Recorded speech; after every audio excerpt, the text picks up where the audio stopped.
पालघर पासून 12 किलोमीटरवर असलेला हा केळवा बीच पालघर जिल्ह्यातलं केळवा हे एक उत्तम पर्यटन स्थळ म्हणून ओळखलं जातं। त्यातच बीचवर शीतलाई मंदिर आहे। केळव्याची ओळख महाराष्ट्रातला गोवा अशी व्हावी यासाठी पालघर मधलं प्रशासन प्रयत्न करत आहे। पर्यटनासाठी उत्तम समुद्रकिनारा, राहण्याची उत्तम सोय, मांसाहारी पदार्थांची चंगळ यामुळे महाराष्ट्रातल्या कानाकोपऱ्यातून इथे पर्यटक येतात। सगळ्यात महत्त्वाचं म्हणजे हा बीच अत्यंत सुरक्षित मानला जातो।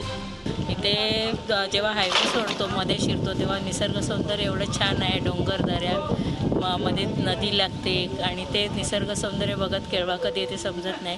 केळव्याच्या बीचवर जायच्या आधी शीतळादेवीचं एक मंदिर आहे, तिथे दर्शन घेऊन केळवा बीचवर गेल्यानंतर खूप चांगलं वाटलं।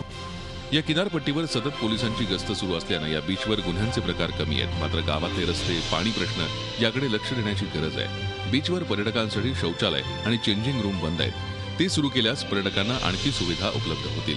या बीचवर मी गेले 30 वर्षापासून येते। एवढी घाण मी ह्या वेळेला खूपच बघितली। सगळीकडे प्लास्टिकचा कचरा झालेला आहे।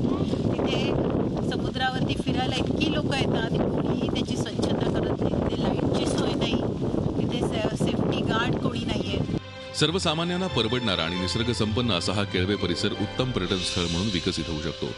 लोकप्रतिनिधींनी इथे थोडं लक्ष देण्याची गरज आहे। हर्षद पाटील, झी मीडिया, पालघर।